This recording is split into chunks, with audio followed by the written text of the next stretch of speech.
Bonjour et bienvenue sur ma chaîne pour votre lecture de fenêtres sur soi pour cette fin novembre 2020. J'espère que vous allez tous très bien. Alors, je rappelle trois petites choses de base. Le principe de la fenêtre sur soi, c'est d'ouvrir une fenêtre à l'intérieur de soi, c'est-à-dire de faire une forme d'introspection, de réflexion intérieure, initiée par la lecture qu'on va faire là maintenant tout de suite. Si elle devait ne pas vous parler, cette lecture, n'hésitez pas à aller voir vos signes ascendants et lunaires, parce que voilà, vous pouvez trouver là peut-être également une source de réflexion, une source de pensée, d'analyse qui peut être utile. Donc, cette lecture concerne, je le répète, je le rappelle, aussi bien les signes solaires en Cancer que les signes ascendants et les signes lunaires. D'accord ? Alors, on va aller voir ça. Hop. Donc, au cœur de vos pensées actuellement, ici, au cœur de vos réflexions, on a le roi de coupe. Le roi de coupe, ça peut être une personne d'un signe d'eau comme vous, Cancer, Poisson ou Scorpion. C'est en tout cas quelqu'un qui a suffisamment de maîtrise de ses émotions, pour autant qu'on puisse les maîtriser, bien sûr, pour veiller sur vous, pour vous aimer, pour vous chérir, ou c'est quelqu'un qui vous prend un petit peu sous son aile. Il y a ici une notion d'amour, mais d'un amour sincère, pur, vrai, un amour assumé, un amour affiché, parfaitement assumé et parfaitement maîtrisé. Encore une fois, j'aime pas trop cette notion de maîtriser parce que pour moi, on maîtrise pas nos émotions, c'est le principe même d'une émotion. Mais quand je dis maîtriser ses émotions, je veux dire par là que c'est pas quelqu'un qui va fuir devant ses émotions. C'est quelqu'un qui les assume. C'est quelqu'un qui s'il tombe dans une sorte de peur ou d'angoisse face à ses émotions, il va réussir à maîtriser sa crainte et à afficher, à parler, à partager, voire à étaler ses émotions. D'accord ? Ça peut nous parler également ici d'une grande sensibilité ou de quelque chose peut-être aussi de créatif. Votre passé est fait de... Oula. Alors, votre passé est fait de cauchemars, de pensées obsessionnelles, de peur, d'angoisse, d'inquiétude. C'est l'anxiété.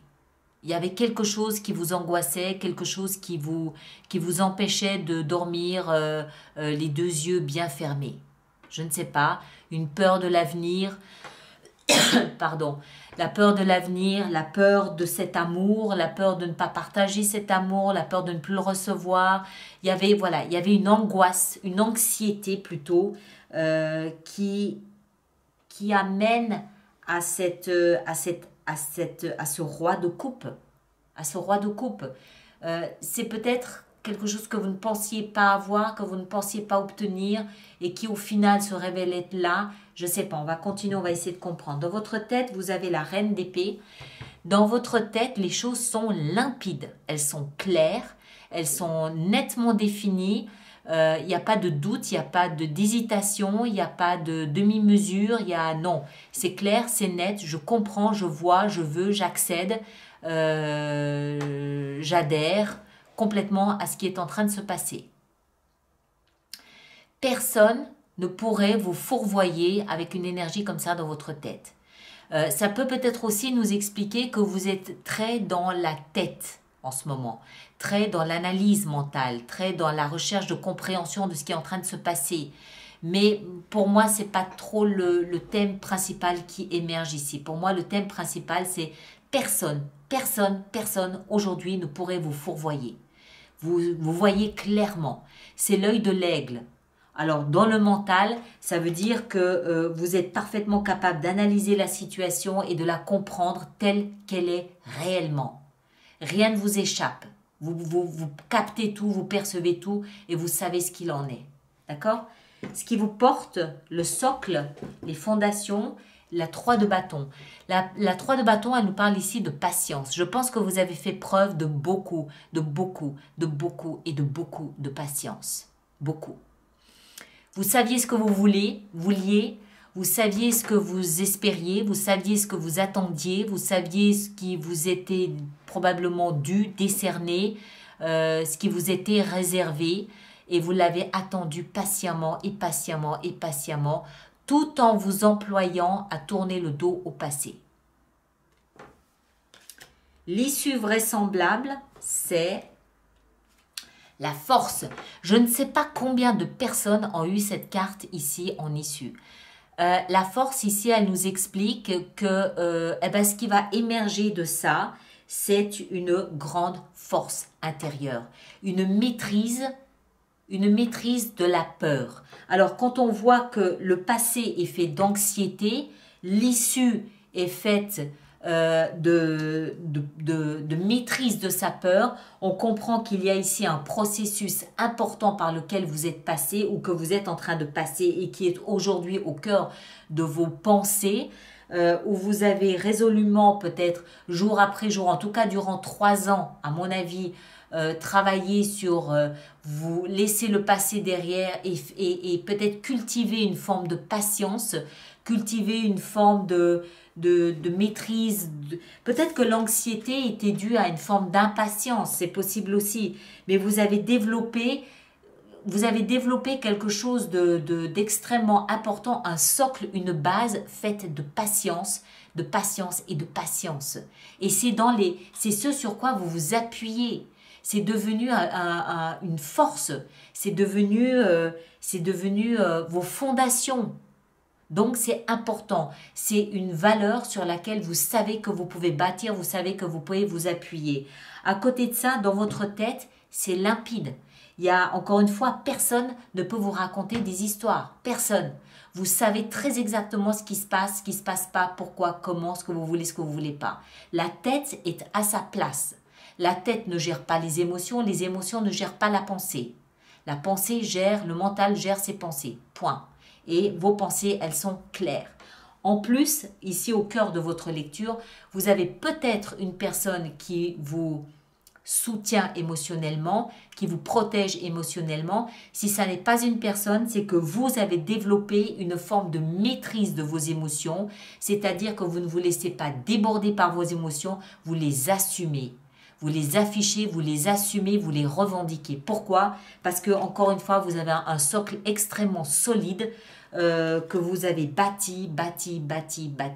Et tout ça vous amène ici maintenant en issue à cette fin du mois de novembre à vous rendre compte que vous avez développé une force intérieure, peut-être aussi une forme. Il n'y a pas que la force dans cette carte de la force. Pour moi, il y a aussi une notion de dignité. Vous avez peut-être redoré un petit peu votre blason. Vous avez renoué avec une forme de dignité. Vous avez renoué avec une forme de noblesse, de fierté. Pas d'ego démesuré, non. Mais oui, il y a un relent d'orgueil, mais un orgueil sain. Comment est-ce que je dois dire ça? C'est pas de l'orgueil, c'est de la fierté. D'accord? Mais quelque chose de positif, quelque chose de sain et quelque chose qui est parfaitement légitime eu égard à d'où vous venez, d'où vous provenez. Alors, si la vie, l'univers, le destin ou votre conscience avait un conseil à vous donner, quel serait ce conseil? Quel serait ce conseil? 6 d'épée, c'est-à-dire de laisser le passé dans le passé et de vous rendre sur une berge où l'herbe semble plus verte, tout simplement. Ça peut aussi nous parler ici de déménagement ou de voyage, d'accord? Mais il y a un rappel de ce qui compose votre force, de ce qui compose vos fondations, c'est-à-dire de laisser le passé dans le passé. Tournez-vous vers l'avenir, tournez-vous vers le devant, ce qu'il y a devant vous. Et c'est dans ce processus de laisser le passé et regarder devant que vous trouverez cette forme de fierté, que vous trouverez cette force qui doit vous permettre de vivre la vie que vous avez à vivre.